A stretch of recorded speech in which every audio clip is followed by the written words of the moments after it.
So Johan Cruyff, Franz Beckenbauer, two players that they're valuing at over £1 million.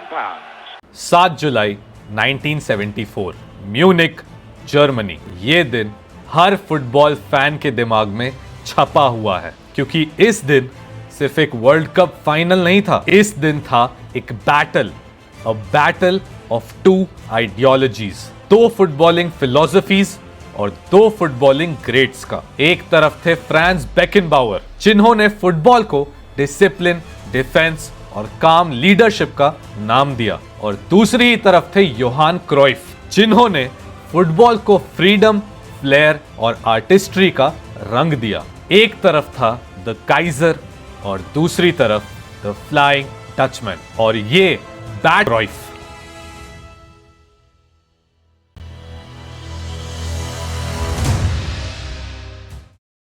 Franz बेकनबाउअर Germany के सबसे influential players में से एक थे, एंड उन्होंने फुटबॉल को एक नया पर्सपेक्टिव दिया। लिबेरो, जो जनरली वॉलीबॉल में हमें दिखता है, वही चीज उन्होंने फुटबॉल में यूज की, अ फ्री रोमिंग डिफेंडर। वो एक सेंटर बैक होते हुए भी मिडफील्ड तक आ जाते थे, एंड इसी वजह से वो गेम को अच्छी तरीके से कंट्रोल कर पाते थे। वो डिफेंस को ऑर्गेनाइज करते थे और अटैक का भी डायरेक्शन तय करते थे। उनका काम डिमीनर, उनका विजन और उनका सेल्फ बिलीफ जर्मनी के लिए एक फाउंडेशन बन गया था। 1972 में उन्होंने जर्मनी को यूरोपियन चैंपियनशिप भी जिता दी थी, और अब 1974 में उनका मिशन था अपने देश को एक वर्ल्ड कप ट्रॉफी देना। योहान क्राइफ नेदरलैंड्स के सिर्फ एक कैप्टन नहीं थे, वो एक फुटबॉलिंग रेवोल्यूशन थे, क्योंकि वही थे जिन्होंने इस दुनिया को टोटल फुटबॉल का कॉन्सेप्ट दिया। अब इस सिस्टम में हर प्लेयर हर पोजीशन पर खेल सकता था, सब डायनामिक थे और सब इंटरचेंजेबल थे, एंड इसी सिस्टम में क्राइफ मिडफील्ड से लेकर फॉरवर्ड पोजीशंस तक हर जगह दिखते थे, कभी विंगर, कभी सेंट्रल प्लेमेकर, कभी स्ट्राइकर। उनकी स्पीड, उनका फुटबॉलिंग आईक्यू और उनकी क्रिएटिविटी अनमैच्ड थी। 1974 वर्ल्ड कप से पहले ही उनकी लीडरशिप के अंडर नेदरलैंड्स एक बहुत ही अनप्रेडिक्टेबल और एक डेंजरस साइड बन गई थी, एंड लोगों ने तो इतना तक कह दिया था कि क्राइफ is not just a player, he is an orchestra conductor. And अब शुरू होने वाला था the 1974 FIFA world cup.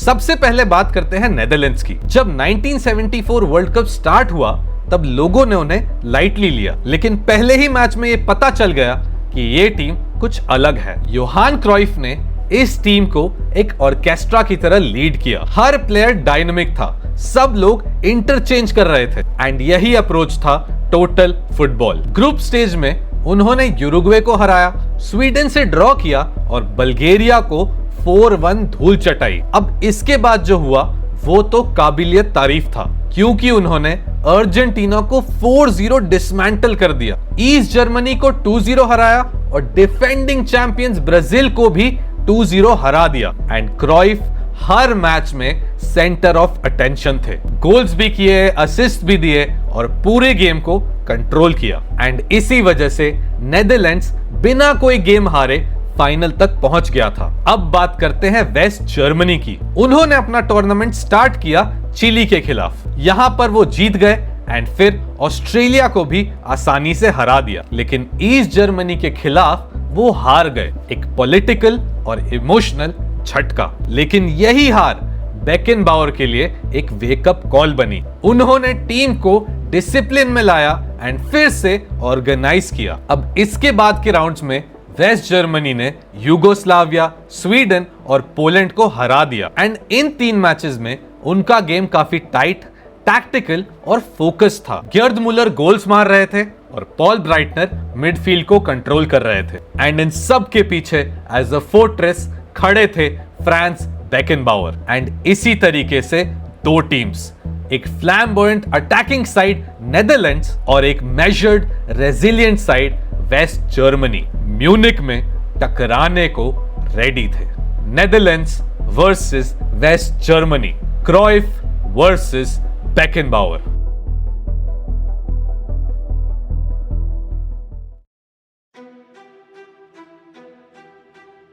Stadium full था, टेंशन बहुत ही ज्यादा हाई थी और दोनों टीम्स अब अपने टनल्स से बाहर निकलते हैं। पूरी दुनिया विटनेस करने के लिए रेडी थी दो फुटबॉलिंग ग्रेट्स के बीच में ये battle, total football versus total discipline. इसी तरीके से फाइनल मैच स्टार्ट होता है। किक ऑफ नेदरलैंड्स करती है, जर्मनी बॉल को टच भी नहीं करती और within 80 seconds Johan Cruyff एक ड्रिबल कर लेते हैं। वो ड्रिबल करते हुए वेस्ट जर्मनी की मिडफील्ड के थ्रू चले जाते हैं आगे एंड आगे जाकर पेनल्टी एरिया में एक फाउल हो जाता है उन पे एंड देखते ही देखते वेस्ट जर्मनी के बॉल को बिना टच किए ही नेदरलैंड्स को एक पेनल्टी मिल जाती है। फर्स्ट मिनट पेनल्टी और बॉल पे थे नीस्किंस बॉल को स्ट्राइक करते हैं एंड बॉल गोल के अंदर चली जाती है। Netherlands 1 Germany 0।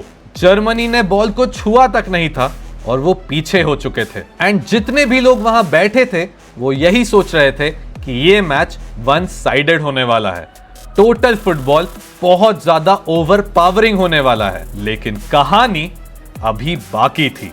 फ्रांज बेकनबावर ने अपनी टीम को एक सिग्नल किया कि काम डाउन, हम खेल लेंगे एंड अचानक से उन्होंने गेम को स्लो कर दिया। नेदरलैंड्स को चेज नहीं किया बल्कि उनके रिदम को तोड़ना शुरू कर दिया एंड देखते ही देखते अब जर्मनी बॉल को कंट्रोल कर रही थी। 25th मिनट में जर्मनी को एक पेनल्टी मिल जाती है एंड इसी पेनल्टी पे पॉल ब्राइटनर स्टेप अप करते हैं एंड स्कोर को 1-1 कर देते हैं एंड अचानक से अब नेदरलैंड्स शॉक में थी एंड इसी शॉक का फायदा उठा के 43rd मिनट पे गेर्ड मुलर एक टाइट एंगल से एक बॉल को स्ट्राइक करते हैं एंड गोल हो जाता है। हाफ टाइम तक स्कोर हो चुका था वेस्ट जर्मनी 2 एंड नेदरलैंड्स 1। पूरे स्टेडियम में वेस्ट जर्मनी के फैंस झूम रहे थे लेकिन नेदरलैंड्स स्टन हो चुकी थी। अब सेकेंड हाफ शुरू हुआ और नेदरलैंड्स ने सब कुछ ट्राई कर लिया।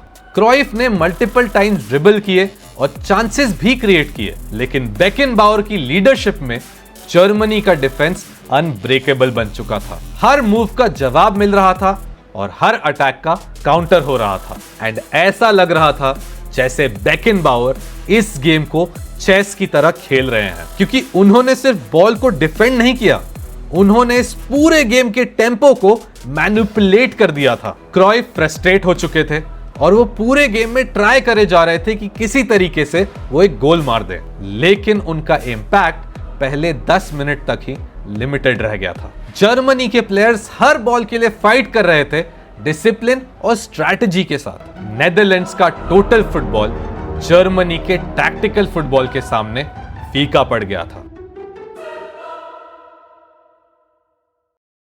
फाइनल विसल बज गई थी। Germany 2 Netherlands 1।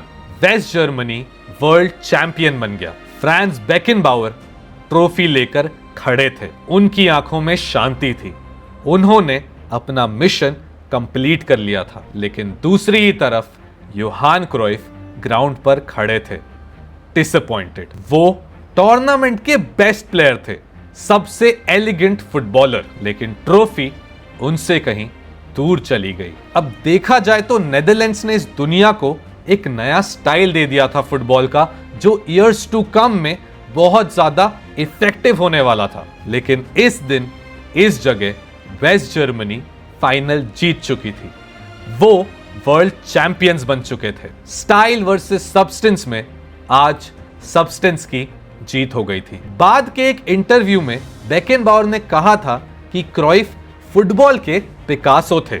अगर उन्होंने वर्ल्ड कप जीत लिया होता तो ये कोई डाउट नहीं रहता कि वो दुनिया के बेस्ट प्लेयर थे। एंड क्राइफ ने भी बेकनबावर को हमेशा से एक जीनियस बोला है। दोनों का रिस्पेक्ट म्यूचुअल था एंड दोनों ने ही गेम को अपने तरीके से बेटर बनाया। लिखा जाता है जहां एक लीडर ने अपने डिसिप्लिन से एक आर्टिस्ट को हरा दिया। फ्रांज बेकनबावर ने इसके बाद कोचिंग में भी बहुत ज्यादा नाम कमाया।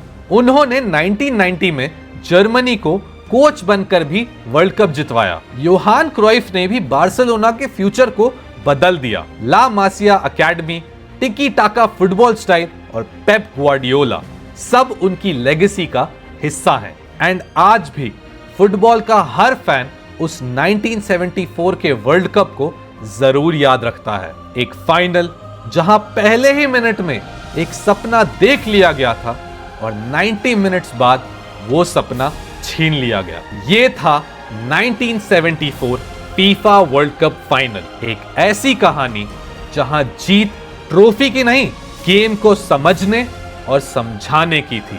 Franz Beckenbauer versus Johan Cruyff. Total football versus total discipline. The Kaiser versus the flying Dutchman.